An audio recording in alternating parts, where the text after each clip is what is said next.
Hello and welcome to today's 411 reporting for the BVI Health Services Authority. I am Marketing and Communications Manager Natasha Letzum. Today we're joined by Medical Officer Dr. Christine Harry here to talk about COVID investigations, how you can get what you need to do to have your COVID test taken if you want them for travel purpose or medical purpose. We have Dr. Harry here on the program to shed some light. Welcome to the program, Dr. Harry. Thank you. Good day. So we're going to get to it. How can persons make appointment to get COVID tested? Okay. So first things first, they have to call the COVID hotline, which is 852-7650. Please make sure, because sometimes people tend to mix up the numbers, so it's 7650, right? 852-7650.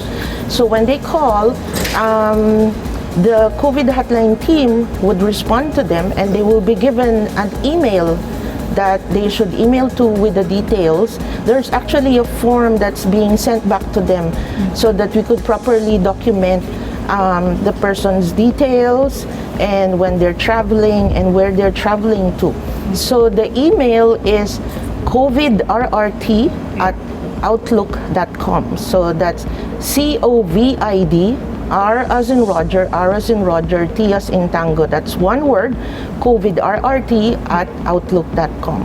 So as soon as we receive that, we send them back a form that they're supposed to fill up, and then they email us back the form. And then depending on where they're traveling and the requirements to where they're traveling, then we give them the appointment. So some countries have they require a negative COVID test, at least within 5 days of arrival. Mostly it's 72 hours within arrival, and then there are some that's 48 hours. Recently we're seeing 48 hours, which is kind of a little bit, critical for us in terms of the laboratory testing. So as soon as we get that, we give them an appointment. So for example, you're traveling on a Friday and you need a 72-hour requirement. Usually we schedule them on a Tuesday, the Tuesday before that Friday. Worst comes to worst, we could give them like a Wednesday, right? But basically, that's how we have it. Okay. So where are the tests done? So the test is done here at the Dr. D. Orlando Smith Hospital. It's at the 3rd floor of the new building, and it's actually the same floor where the emergency room is. So we say emergency room, but it's actually not in the emergency room, but at the parking lot of the emergency room. There's a big white tent over there, and that's where we do the testing. And we usually do the testing around 10 o'clock in keeping with the time requirement that we would be able to submit it to the lab so that they could do the test in time to give it the 48 to 72 hours results. They could get it within that time. Wonderful. And what can persons expect on the day of the test when they come to the tent? Okay, so when they come to the tent, usually we require a payment receipt so that we will know, like, okay, they have been given an appointment and they have paid the fee, and then there's really nothing they would do. We check the names, the spelling, because we have the forms that we submit to the lab, and then we have the tubes that we're making sure some people really have some elaborate names, long names, all of that. We need to make sure the tubes are properly labeled, date of birth. Proper identification is really vital, because you don't want your name getting mixed up with somebody. There are some people who have basically the same name, and you want to make sure if you're negative, you're negative. If that person is positive, we know it's that, not getting mixed up with you. So the laboratory is very strict with that, right? So afterwards, as soon as we clarify those, they go into a room, and then we do either a nasopharyngeal or an oropharyngeal, depending on, there are some indications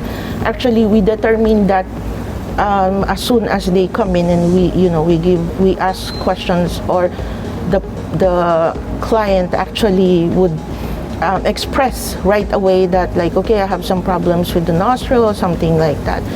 So the nasopharyngeal goes through the nostril. It's actually all the way back to the nostril. Some people say, like, oh, it reached my brain, because it's like, for some it's really very uncomfortable. Some say it's painful, but it's really uncomfortable. And I would say it varies from person to person. I think it's depending on your threshold for pain and discomfort. So there are some, like, young people who tolerate it well, elderly who tolerate it well as who really can't tolerate it at all. But we strive to do the test properly so that, we are confident with our results. So persons can choose which one they want. So if I had to get a test done, can I opt for the oral? Actually, what we're recommending is nasopharyngeal, unless there's like contraindications. Like, say, there are some people who come with some abnormality, probably congenital, or like from an accident from previous years. The best thing to really do test is really a nasopharyngeal. So if there are really contraindications, we will do oropharyngeal, which is going to the mouth, to the back of the throat. That's a little bit more tricky, because we have to make sure that we go straight to the throat, and the specimen or the swab stick doesn't touch any other part of the mouth other than the back of the throat. So it could also be almost the same uncomfortable as like the nasopharyngeal. Okay, what are some of the challenges you're having with, testing and all the issues associated with persons making appointments? Okay, so far, not a lot. Well, we've been doing this for the last 6-7 months, right? And the thing is, some people apparently still not aware, for some reason, that they need to do a swab test, or they need to do a COVID test before they travel, before they have any kind of procedure, whether it's dental or surgical or admission. People, women who are pregnant and they're going to deliver, whether it's normal or C-section, any other kind of procedure that they need. A lot of people are asking why I have to do this, but the thing about it is, like, it's to make you safe and to make you also save, the others safe, because if we don't do that, we don't really know who is sick, who has it. So some people could get the infection and nothing happens to them. That's what we call asymptomatic. They're not feeling anything, but they have it. And there's some have it really bad. So basically, that's why we're really, really making sure that we keep everybody safe, and other than social distancing and hand sanitation, this is really one way, the only way that we would make sure that everybody is safe. Wonderful. And when are the results ready? So the results, we usually advise that it would be ready in 48 to 72 hours. Depending on the amount that we do, the amount that the laboratory will get, because we're getting from all over. The laboratory, our laboratory here in Dr. D. Orlando Smith Hospital is the only hospital island-wide and the sister islands that's doing the RT-PCR test, right? So basically, I'm only one set of a lot of people who are doing it, because the private sectors they also have their people who they're testing. There's another testing site at Sicaus Bay, which is also under BVI HSA. So we basically recommend that, like, get your results 48 to 72 hours. But if at all it's ready in 24, then we strive to get that. But we don't want to make promises, because sometimes, due to circumstances that we really cannot control, we have to be careful. Definitely. And tell us again the contact information and how much the test cost? Okay, so the contact information again, 852-7650. By the way, if it's busy, right? If you really call and it's busy, it doesn't have a busy tone. It will just keep on ringing. That means that it's, nobody answering. That means like somebody is on the other line attending to whoever is calling. So it's 852-7650.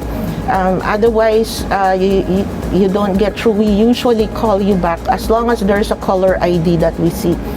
And then the email is covidrrt@outlook.com. covidrrt@outlook.com. It's $135 to do the test. Wonderful. Well, I want to thank you so much, Dr. Harry, for coming on the program today to giving us some information that the public really wanted to know with regards to COVID testing, especially for travel purposes. So we want to thank you for your time. Final thoughts? Thank you also. I hope, we strive to do our best to do this testing. Sometimes there's a bit of confusion, but we have the public's best interest at heart, right? So we would like to serve properly, so that I'm also thanking you for giving us a chance to be able to share this information to the public. Wonderful, wonderful. And we want to thank you, our viewing audience, for coming on, for viewing this program today. And remember to share this video with someone who needs the information. We cleared up a lot of the misconceptions, misinformation out there regarding the tests and how you can, make appointments. So remember, knowledge is power. Share the information. Reporting for the BVI Health Services Authority, I am Marketing and Communications Manager Natasha Letson. Thank you for tuning in.